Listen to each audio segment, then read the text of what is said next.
very well spoken. Looking forward to that fight on Saturday. This main event is an absolute cracker, I think. A lot of people in the sport of boxing looking forward to this fight, Derevyanchenko against Sergey, Derevyanchenko, the IBF middleweight championship of the world.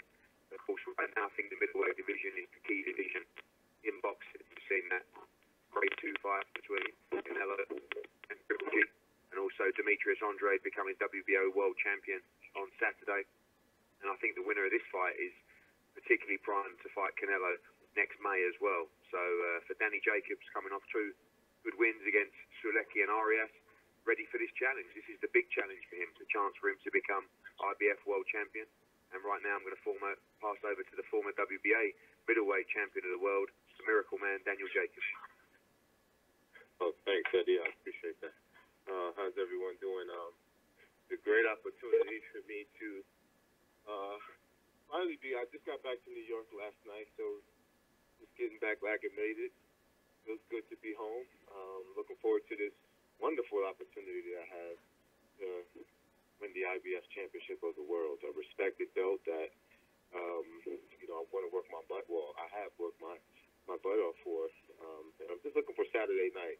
I'm really, really anxious and really, really excited. I just can't wait. This is going to be a great opportunity for me, and it's against a really, really, truly worthy opponent, an opponent that the fans respect, and that is going to bring the best out of me. So Saturday night, guys, I just hope everyone can make it. Hope everyone can tune in.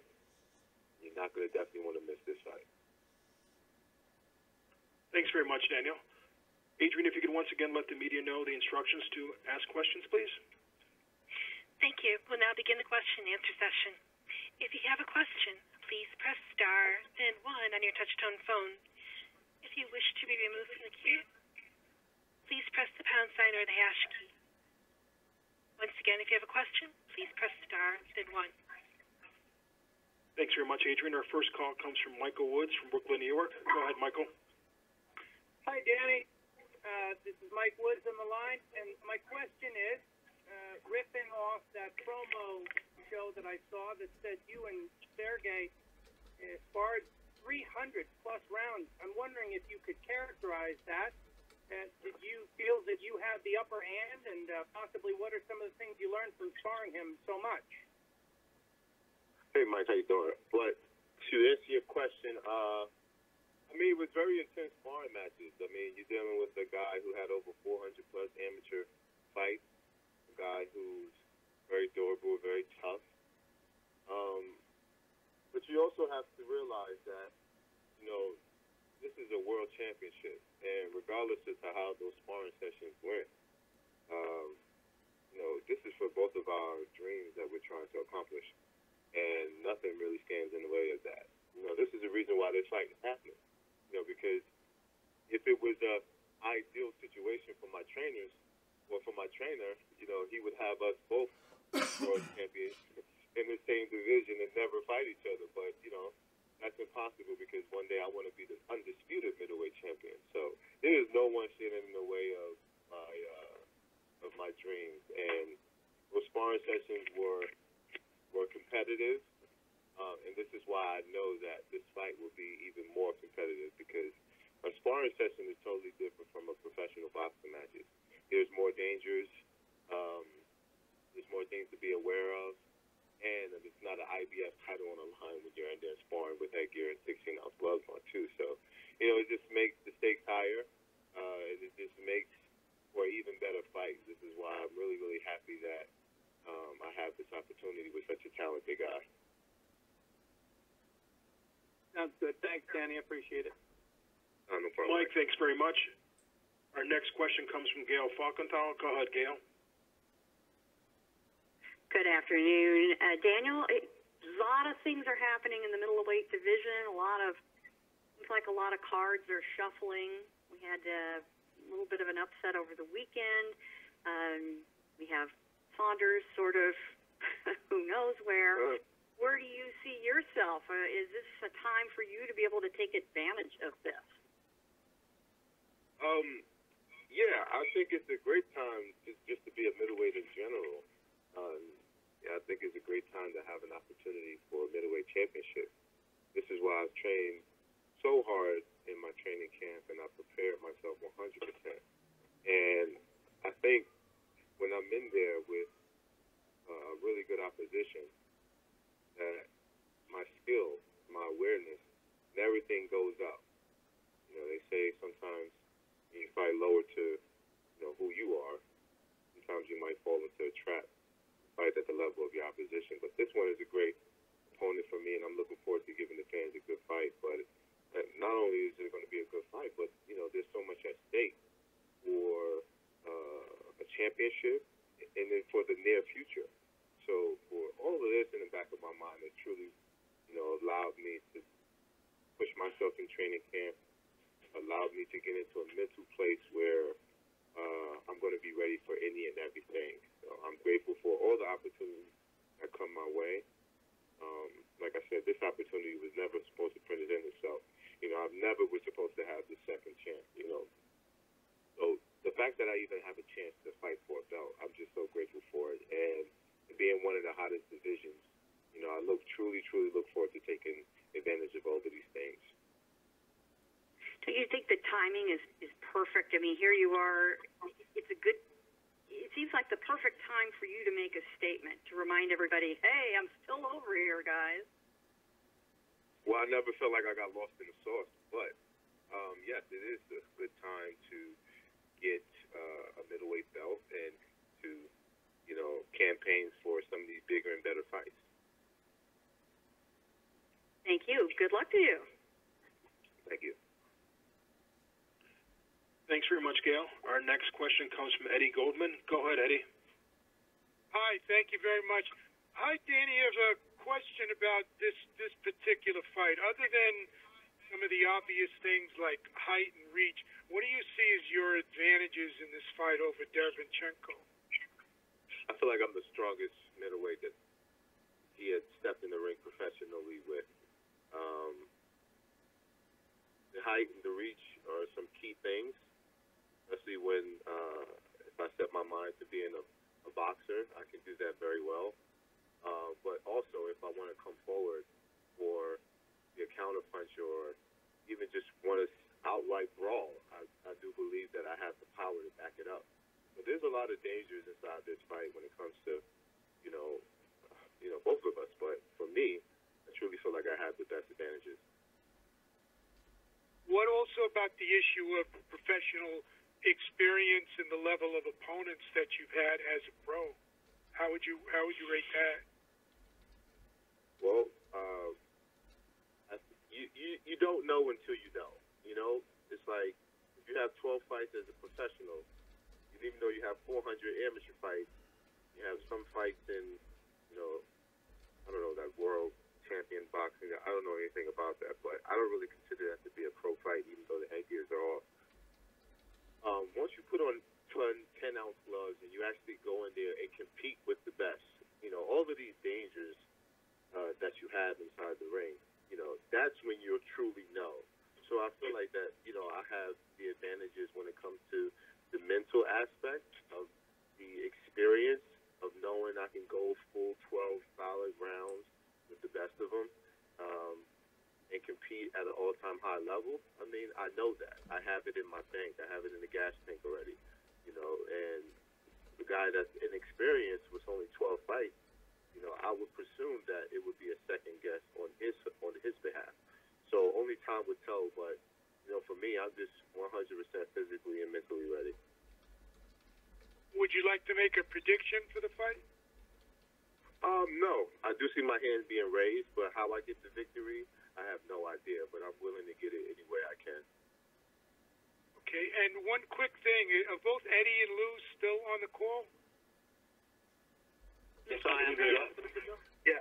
Okay, question to both of you. If you remember, you know, Lou was involved in this back in the day in 2001 with the World Championship Middleweight Series, and we have a situation today which, you know, everybody understands you have a lot of really excellent fighters, and you don't have a unified, undisputed champion. Do you think the conditions exist for another middleweight tournament with so many of these top middleweights that we have out there today? Yeah, I mean, from on that one. okay, Lou, thanks. I mean, from my side, I think that you're going to see a lot of these big unification fights, and Danny's made no secret after his controversial loss to Gennady Golovkin that he wants to fight the winner of Canelo against Golovkin.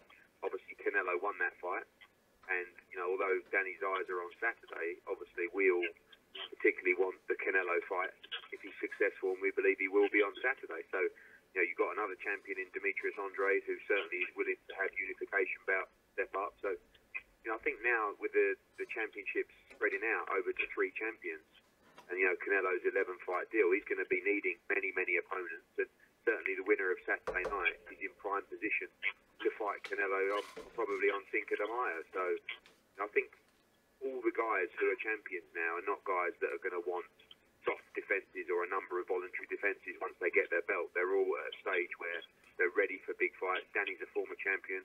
Andrade's now 3-time world champion. Canelo's obviously open for fighting anyone. So, I think the division's opening up nicely to see all the big unification belts.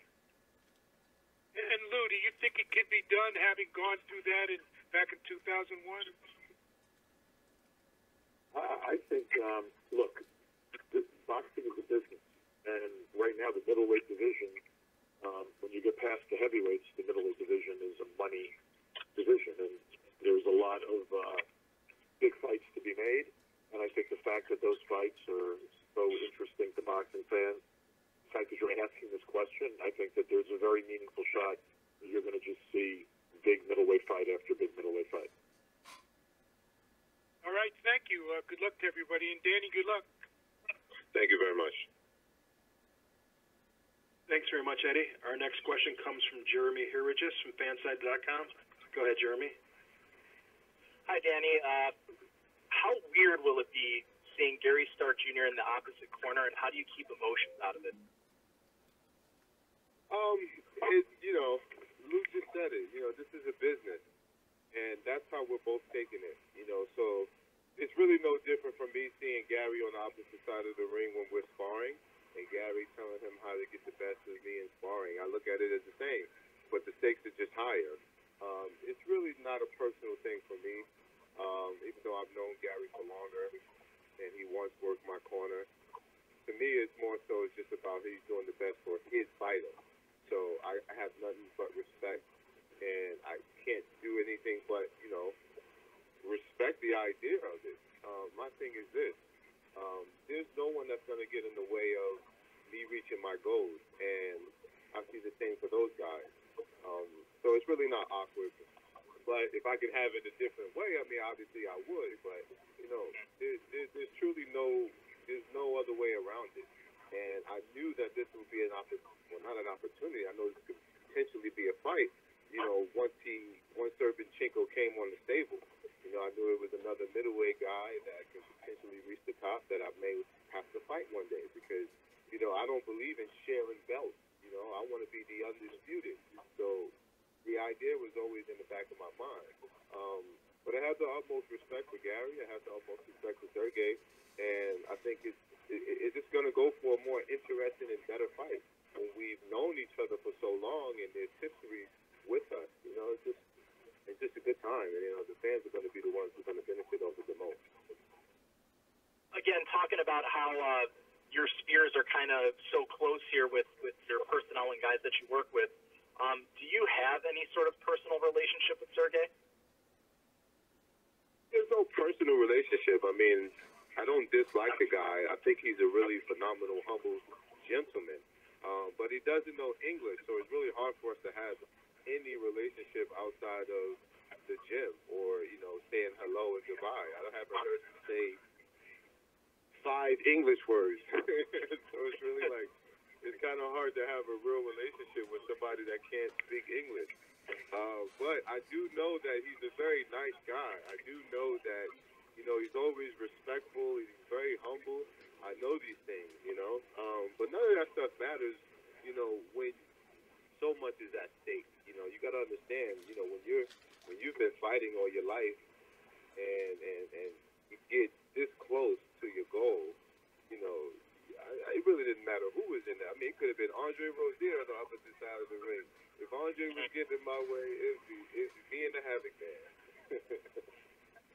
And final question. You talked about Sergey's extensive amateur career, but he only has 12 fights as a professional. From your point of view, do you think that's a mistake, that he's maybe not quite ready for you yet? Only time will tell, but I do feel like I do have a lot of the experience, or I have more experience than he does in the professional world. He's fundamentally sound, and he has that background, which gives him the skill and the mindset of knowing what to do inside that ring.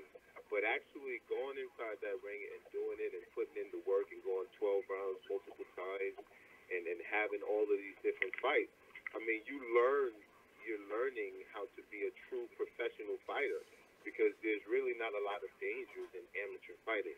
There's not a lot of things to look out for in amateur boxing. Once the headgear comes off, once the 10-ounce gloves come on, and you're fighting men, and you're doing all these different things, that's where the experience comes. So I definitely have the edge on experience, but you really won't know until you get inside that ring. I mean, this guy is a very talented guy, so I think he's going to bring the best out of me, and it's really going to be a good fight.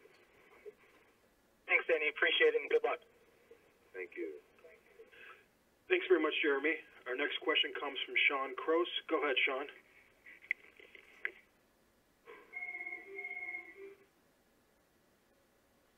Sean, are you there? Operator, would you give the instructions once again to the media? As a reminder, to enter the queue, please press star, then 1. We'll take one final call for Daniel from Shalom Jones. Go ahead, Shalom. Yeah, so this is Shalom Jones with Jackal Fitness. Danny, you being a local Brownsville guy, could you just describe the feeling, having the ability to bring the title back second time to your city and fighting in front of so many friends and family members and people that watch you come up through the amateur ranks? Oh, thank you, brother, for that question. I think it's a true blessing and great opportunity for me to represent not only just New York boxing, but coming from Brownsville, where boxing has been the essence of the neighborhood, and it's been we've had heroes obviously like Mike and Shannon and Dab and all these different guys that I grew up watching. Having that same opportunity to fight for a world championship and bring the belt not just back to Brooklyn but back to Brownsville, I mean, that's significant, and I don't take that lightly.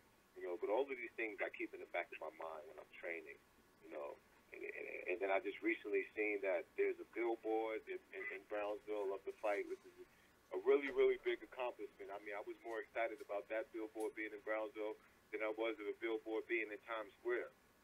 That just goes to show you how meaningful it is to our culture, how meaningful it is to Brownsville and bringing this belt back, because the belt represents hope, and God willing, I get this victory, we're going to have a parade in Brownsville. We're going to make sure that these people see it, because it ain't just about me, but it's about all the people that not only believed in me, but all the people that come from the same struggle that I came from, that had a dream, that's willing to do anything to accomplish it.